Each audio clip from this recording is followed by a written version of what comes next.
Hey guys, Wyatt Claypool here. It was Canada Day yesterday, and although you and I both know this country has serious problems that requires serious and deep reform in order to fix, I think that in this day and age, we can still all come together and laugh at leftists who genuinely hate this country. They are the type of people who will call you and I a traitor for having ever agreed with President Donald Trump on anything. Yet, on the day where we're just supposed to be celebrating Canada as a good thing in and of itself, they come out of the woodwork to start screaming about colonialism and racism and whatnot. Let's have fun at least pointing and laughing at them the day after Canada Day. Before I get into it, guys, I just want to remind you, hey, if you like the show, make sure to leave a like on this video, subscribe to the channel if you're not yet a subscriber, and leave a comment on what you think about this particular story. Sorry, I'm not in my usual space here. A little bit of some bad lighting, but I think we can all get past that. This is the real star of the show today, anyways. So this woman is Salem Debs, and her post yesterday got ratioed harder than I'd ever seen a post get ratioed. Like, we would probably have to go into the Hall of Fame of ratios in order to find something that got slammed as hard as this. So she says, to celebrate Canada Day is to celebrate settler colonialism, genocide, enslavement, oppression, violence, extraction, exploitation, and attempted annihilation of indigenous peoples, along with 250 years of enslavement of black African peoples. Today we should be an opportunity to teach our families, friends, and children the truth, unlearn and give back what's owed. Land back, reparations now are her hashtags. So it should already be clear to you that this woman is insane. She, one, is not indigenous, by the way. She is, in fact, one of the settlers that she speaks of that's engaged in settler colonialism, if she's to actually believe her own words. And so she's also, as we're going to get into, a beneficiary of the Canadian state. But I just wanted to include this comment that Jonathan K made. Obviously, I'm having to use screenshots because she privated her account pretty quickly after making this post. A little bit after 7 hours of it having been up, she privated the entire account so you can't see anything.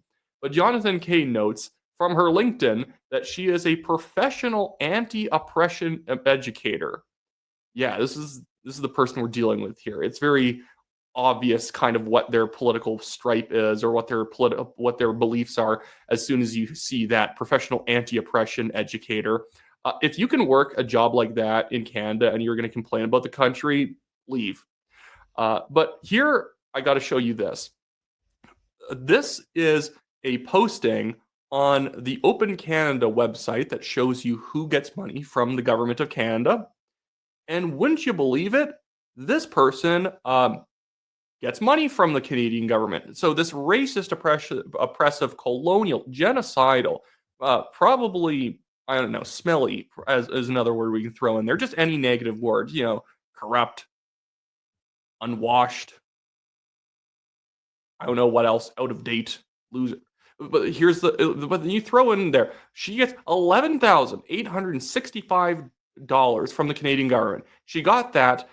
Contract date September 1st, 2022. Original value was the same. Work description: tuition fees and costs of attending courses, including seminars, not elsewhere specified. So she got money. Did she provide anything for anybody? No. The Canadian government gave this woman close to $12,000 to attend seminars and classes. So we got nothing out of it. And she has the gall, she has the I guess courage to actually stand up and call everyone around her uneducated about oppression and exploitation of Canada. At the same time, she's exploiting taxpayers for her own benefit here. There's a bunch of other stuff that came about this lady, so I want to highlight some more of it. I actually want to go to my own posting about this because it shows you how bad the ratio was. As I said, has someone ever been ratioed this hard before? Look, she had 16 likes on her post, 161 retweets, which were mostly quote tweets pointing and laughing, and 752 comments. And that was only after she turned comments off, which I believe had already been turned off for several hours at this point, but you could still like it. And still, she could only attract 16 people over.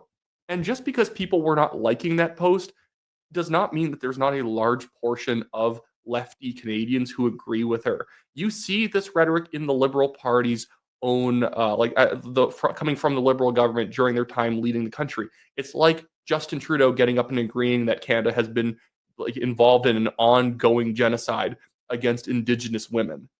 The thing is, the government agrees with people like Salem Debs. Why do you think they gave her money? Someone pointed out, and I think this is true, this was Mark Nixon who posted this video, although I believe the original poster down here was Ryan Garrettson. He says, imagine using Canada Day to push fear, division, and anti-American propaganda.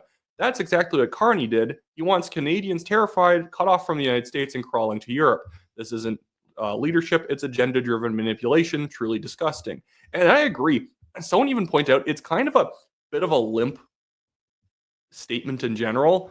When your patriotism, again, is only derived from not liking the Americans, you're not a Canadian patriot. You don't actually like Canada if your description of what Canada is has to do with what basically makes us different than Americans.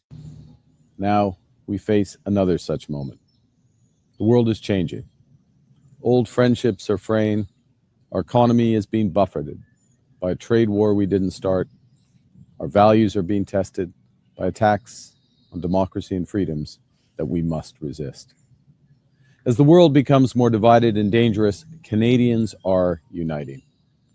Together, we will build one Canadian economy, connected by major projects. I can just end it there. It just turns into just a Liberal Party ad. If anything, this is the exact day that you don't do a Liberal Party ad as a video. And talking about we have fraying friendships and we're in a trade war that we didn't start. Sorry to ruffle the feathers of some Canadians, but we kind of did start it a little bit. The supply management system is a tariff on basically the United States. No one's trying to send us dairy from Italy. No one's trying to send us dairy from Norway. It's pretty much just trying to keep out United States dairy. We have a tariff on a lot of products that come from the United States. Not like thousands and thousands, but some major products, some industries that are right over the border who are not allowed to sell into Canada unless they pay a 250% tariff, which means that you're completely uncompetitive. You cannot sell into Canada. They even have it that you couldn't even sell, if you couldn't even sell it at, for pennies on the dollar, because there's a minimum amount that they make Americans have to sell the products into Canada before the 250% tariff is levied. It's completely stupid. So you couldn't even send it into Canada for free if you wanted to. They would also block that. So yeah, we actually technically started it. They just fired back, and now we're looking at them saying oh my goodness, how could you do this to us? We weren't attacking you. Well, we were tariffing them first. And then in the middle of negotiations, Mark Carney decides to implement the digital services tax. And people will say, well, it was already passed in 2024. He had to implement it. No, he didn't. And he also could have come into office and immediately repealed it, saying, we're not going to implement that. We're actually going to flatly repeal it because it's a stupid bill. It's a stupid piece of legislation that basically is just tariffing American tech firms, plus maybe Shopify. That's pretty much it in Canada, which is going to make us look really bad at the negotiating table. Mark Carney got absolutely demolished by Trump on that. He looked pathetic, implementing a tax that he then rescinded within 48 hours for nothing because it was a stupid thing to have done in the first place. But now I want to talk about some of the actual truly anti-Canadian people around this country, and which includes the government of Montreal. So if you didn't see this, Canada Day Parade canceled for second consecutive year in Montreal. Now, you think that at the time when Mark Carney and other people on the left side of the aisle are attacking Danielle Smith for the false charge that she is a separatist and attacking anyone who doesn't like the current way the Dominion or the Confederation works in Alberta, that they're a traitor, they're some sort of 51st state separatist or whatever, you think they would have some criticism of Montreal canceling the Canada Day Parade. Was it because of security? No, they just canceled it. They still had their pride parades. They still had all the Hamas protesters on the streets every single day blocking traffic. That's fine. That's patriotic. You can't have the Canadian flags on the streets of Montreal. No comment from any liberal in the province saying this is ridiculous. We can't like, why aren't we having a parade in Quebec's largest city? No, nothing was said. But yeah, of course, on Canada Day, we also had the Hamas people show up to the Capitol in order to wave their flags around. So this is what Canada Day looked if you were on Parliament Hill on July 1st. السلام على فلسطين من نهرها لبحرها السلام على كل التراب السلام. We also have communist flags back there, just in case you were concerned that the tanky Stalinists didn't show up. على غزة على أطفالها ونسائها ورجالها وشيوخها. This is a complete oversight by the Capitol. You didn't block off Parliament Hill for only patriotic activity on July 1st. I think that's a good thing.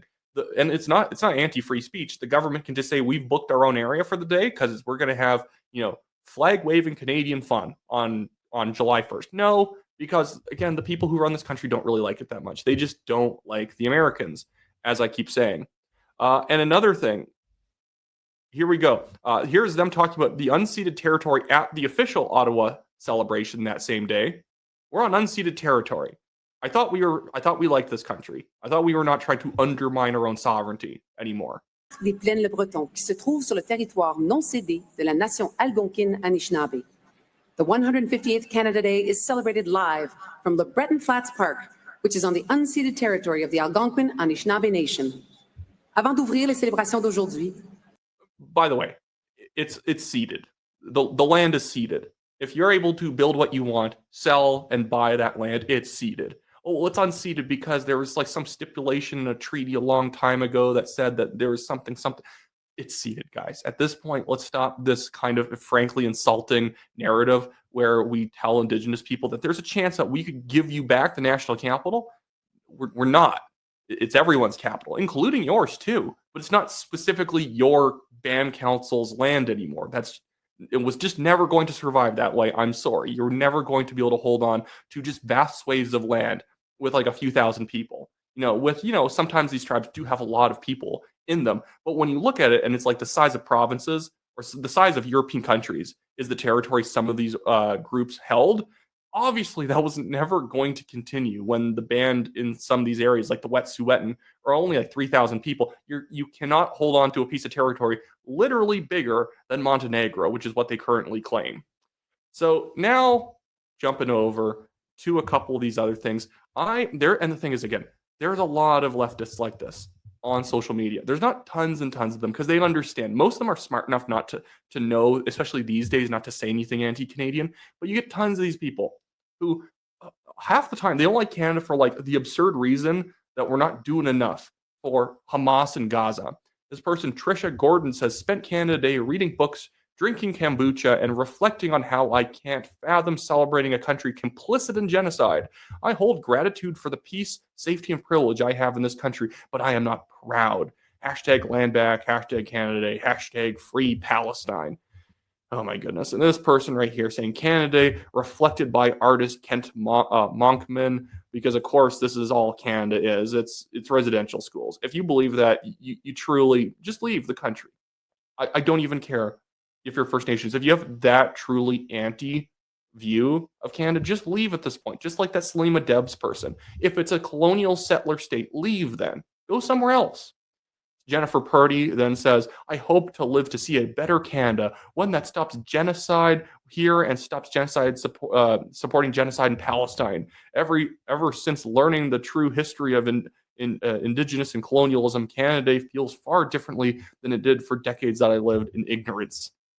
The funny thing is the ignorant version of this lady was smarter. And this is my final thing I want to talk about because I find it funny. So Mr. Naheed Nenshi, probably the worst leader in Canada, the worst NDP leader in Canada after Jagmeet Singh, he tries to cut this video celebrating Canada Day. And it's very ironic once I reveal the background information. Well, happy Canada Day, everyone. This is my first time outside of Calgary for Canada Day in so long, and I'm thrilled to be spending the day in and around Edmonton, starting right here at the Ismaili Muslim Community Stampede Breakfast at the Legislature grounds. I'll have a citizenship ceremony to preside over. I will have a number of pancakes to flip and hopefully fireworks At the end of the night, we will see you around. But you know what? This Okay, well, that's nice. He's celebrating the country at some nice flag waving events. And as Peter McCaffrey here points out from the Alberta Institute, as mayor, Nenshi tried to cancel Canada Day. He canceled almost all Calgary's activities and only agreed to fireworks if they would not be a celebration of Canada. He made them start with a minute of silence to, quote, understand we've got some terrible things in our past as Canada. Yeah, this is also why Nenshi's not popular in Alberta. The man is a metropolitan scold. This is what I'm in the middle of trying to watch a terrible CBC Netflix show, North of North, which is like this weird version of like combining Corner Gas and Parks and Rec, and it takes place in none of it. These people's, and this is a problem in the show, everyone's insufferably metropolitan. Naheed Nenshi is insufferably metropolitan, and all of his views and opinions are so geared towards gaining the support of people in downtown Edmonton, Calgary. I don't mean within the city limits or, past the suburbs. I mean like downtown, there's 4 blocks in Calgary and Edmonton that Nenshi cares about. If you are outside that area, he probably thinks you're just an idiot. And this is why the Alberta NDP is rightfully falling apart right now, because it is a party that doesn't care about working class people anymore, doesn't care about the financial system, doesn't care about oil and gas. One of their big things is trying to stop coal mining. Yeah, that's a great thing to run on, guys. That's not going to make sure that all your working class voters don't want to vote for you. Ending coal, ending all coal excavation, even if we don't use it. It's stupid. And I'm happy that people were calling him out yesterday, because he does not deserve to just suddenly start being patriotic again when the man has been absolutely anti-patriotic in the past, and he never apologized for it. If he apologizes, maybe I won't hammer on him like this anymore, but he actually has to issue the apology first, which I know is probably impossible for Naheed Nenshi. The man is allergic to accountability. Anyways, so that should be it for this video, guys.